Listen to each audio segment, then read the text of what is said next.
15 निकाती अमरीकी तजावीज़ यक तरफा और गैर मुनसिफाना करार। ईरान ने बाज़ाब्ता जवाब दे दिया। तेहरान अमरीकी जवाब का मुंतज़िर। बरतानवी खबर एजेंसी के मुताबिक आला ईरानी ओहदेदार का कहना है अमरीका हकीकत पसंदी का मुजाहरा करे तो रास्ता निकाला जा सकता है। अमरीकी तजावीज़ सिर्फ अमरीका और इसराइली मफाद में है, इनमें ज़रूरी तकाज़ों की भी कमी है। अब तक मुज़ाकरात के लिए कोई इंतज़ाम नहीं हुआ, लेकिन सिफारतकारी का अमल ख़त्म नहीं हुआ।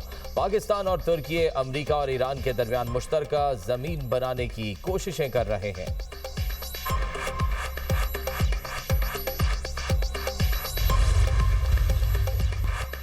ईरानी पासदारा ने इनकलाब के नेवी कमांडर अली रजा को कत्ल कर दिया। इसराइली वजीर दिफा का बड़ा दावा। अमरीका और इसराइल की ईरान में बमबारी। बंदर अब्बास के करीबी इलाके में रिहायशी इमारत तबाह। मशहद और बिरजंद में भी धमाके। शिराज में 2 बच्चे शहीद। ईरान में शुहदा की तादाद 1937 हो गई। 240 खवातीन और 212 बच्चे भी शामिल। 24,800 अफराद जख्मी। हिजबुल्लाह ने जनूबी लबनान में 7 इसराइली टैंकों को निशाना बनाने और तल अवीव में वजारत दिफा के हेडक्वार्टर्स पर रॉकेट हमले का दावा कर दिया। लबनान की मज़ाहमती तंजीम से झड़पों में 2 इसराइली फौजी हलाक। जनूबी लबनान में 5 शहरी जाँ बहक। लबनान में शुहदा की मजमूई तादाद 1116 हो गई। जंग के आगाज से अब तक 30 लाख ईरानी और 10 लाख लबनानी शहरी घर छोड़ने पर मजबूर हो चुके। ईरान के इजराइल और अमरीकी तनसीबात पर मिसाइल्स और ड्रोन से हमले। इजराइल के मिलिट्री कमांड कंट्रोल सेंटर और न्यूक्लियर इंफ्रास्ट्रक्चर से मुतालिक इंडस्ट्रीज पर हमले। हैफा की बंदरगाह पर हसास और स्ट्रेटेजिक मराकज को ड्रोन से निशाना बनाने का दावा। ईरान का कहना है कि इजरायली बहरी जहाज़ों की तैयारी के मरकज़ पर भी हमला किया। तेल अवीव पर मिसाइल्स की बौछार। कुफर कासिम में 5 से हुई जख्मी। इमलाक को नुकसान। बैतुल शमस में भी तबाही। अबू धाबी में मिसाइल्स के टुकड़े लगने से 2 अफराद जाँ बहक, 3 जख्मी। कई गाड़ियां तबाह। जाँ बहक अफराद में 1 पाकिस्तानी और 1 भारतीय शहरी शामिल। इराक में हमलों के बाद अमरीकी सफारतखाने का अपने शहरियों को फौरी मुल्क छोड़ने का हुक्म।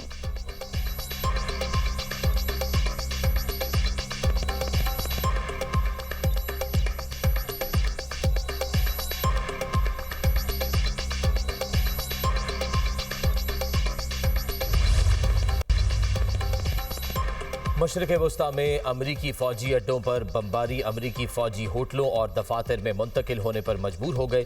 न्यूयॉर्क टाइम्स की रिपोर्ट के मुताबिक सिर्फ लड़ाका तैयारों के पायलट्स और तैयारों की देखभाल करने वाला अमला फ़ौजी अड्डों पर मौजूद है। फ़ौजियों को आर्जी मकामात पर मुंतकिल करने से ट्रंप इंतजामिया की जंगी तैयारियों पर सवालात उठ गए। खित्ते में अमरीकी फ़ौज के ज़रिए इस्तेमाल 13 फ़ौजी अड्डों में से अक्सर अब काबिल रिहाइश नहीं। कुवैत में अड्डों को सबसे ज़्यादा नुकसान पहुँचा।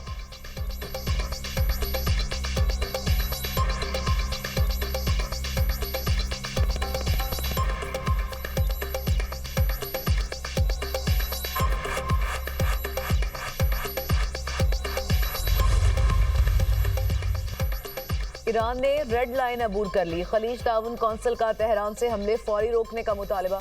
सेक्रेटरी जनरल खलीज ताउन कौंसिल जासिम मोहम्मद अल बदवी ने कहा कि ईरान के हमले ताल्लुकात में तब्दीली का सबब बने। ईरान जानबूझकर GCC ममालिक पर बराह रास्त हमले कर रहा है। मिसाइल और ड्रोन हमलों से शहरी अहदाफ को नुकसान हुआ। कई अफराद जाँ बहक हुए। शहरियों पर हमले आलमी कवानीन की खिलाफ वर्जी हैं। GCC को अपने दिफा का मुकम्मल हक हासिल है। पाकिस्तान में सऊदी सफीर नवाफ बिन सईद अल मालिकी ने कहा सऊदी अरब और दीगर खलीजी ममालिक पर ईरानी हमले तशवीशनाक हैं।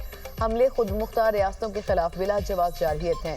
रिहायशी इलाकों, हवाई अड्डों, शहरी तनसीबात को निशाना बनाया गया। हमले बैनुल-अक़वामी कवानीन की खुली खिलाफ वर्जी हैं। ईरानी हमलों के असरात आलमी मुआशी शहरत अबनाए हरमुज तक फैल चुके हैं। ये तनाज़ा अब इलाकाई नहीं बल्कि आलमी बन चुका है। सऊदी सफीर ने पाकिस्तान की अमन की कोशिशों को सराहा। कहा इलाकाई इस्तेहकाम के लिए की जाने वाली कोशिशों को कदर की निगाह से देखते हैं।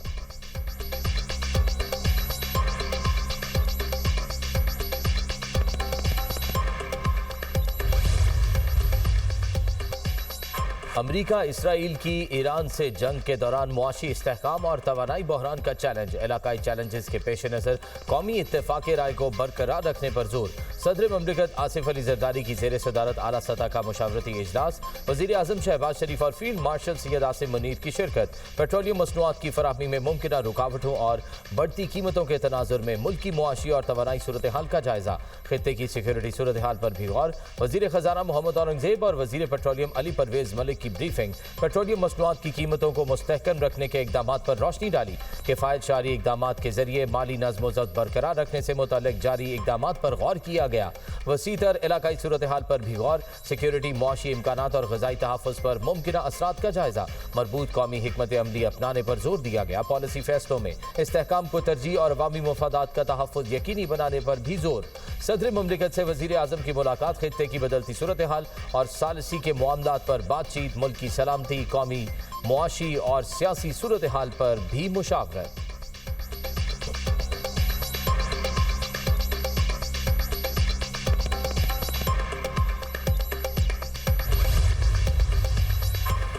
वज़ीर आज़म का मलेशियन हम मनसब को फ़ोन। शहबाज शरीफ ने पाकिस्तान की सालसी कोशिशों पर अनवर इब्राहिम को एतमाद में लिया। मलेशियन वज़ीर आज़म की पाकिस्तान की क़यादत की तारीफ और अमन कोशिशों में मुकम्मल हिमायत की पेशकश। दोनों रहनुमाओं का खित्ते में कशीदगी कम करने के लिए राबते जारी रखने पर इत्तफाक।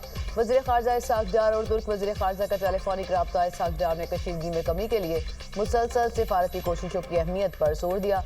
तर्जमान दफ्तर ख़ारजा के मुताबिक खित्ते में अमन और इस्तेहकाम के लिए पाकिस्तान के अज़्म का इरादा। दोनों रहनुमाओं का करीबी राब्ते में रहने पर इत्तफाक।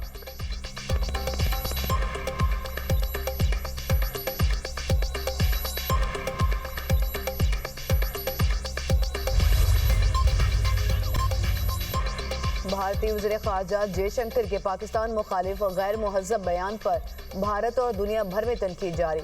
सिफारती ज़ुबान और पॉलिसी पर सवालात उठाए जा रहे हैं। सहाफ़ी निया नमा बासु ने एक्स पर बयान में कहा, जयशंकर को जिम्मेदाराना तर्ज गुफ्तगू का मुजाहरा करना चाहिए था, मुहतात अंदाज इख्तियार करना चाहिए था कि ताकि कशीदगी में मज़ीद इजाफा न हो। भारतीय सहाफ़ी राना अयूब ने कहा कि ज़रूरी है खारजा पॉलिसी के फैसलों को यकसा मयार पर प्रकाश आए और उन्हें सियासी रंग देने से गुरेज किया जाए। सुहासिनी हैदर और डॉक्टर बरहमान चेलानी ने भी जयशंकर के बयान को गैर मुहज़्ज़ब करार दिया।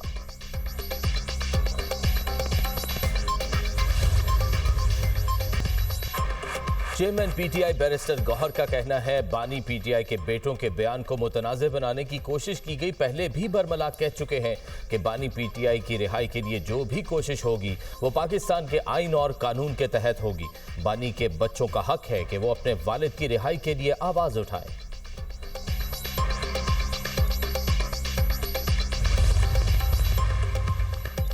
अपना घर हर शहरी का हक। आसान शराइत पर कर्जों की फ्राहमी हुकूमत की अव्वलीन तरजीह। वज़ीर आज़म शहबाज शरीफ की ज़ेर सदारत रिहायशी शोबे में सरमायाकारी और कम लागत घरों पर इजलास। कहा, रिहायशी शोबे में सरमायाकारी की इस्तेदाद बढ़ाने के लिए रुकावटें दूर की जाएंगी।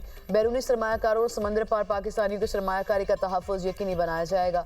हुकाम को सरमायाकारी के फ़रोग़ के लिए हिकमत अमली मुरतब करने की हिदायत। पब्लिक और प्राइवेट सेक्टर समेत सूबों, गिलगित बल्तिस्तान और आज़ाद कश्मीर को शामिल किया जाए। मॉर्गेज फाइनेंस और डेवलपर लीड फाइनेंसिंग के जामे निज़ाम की तैयारी मुकम्मल करने की हिदायत।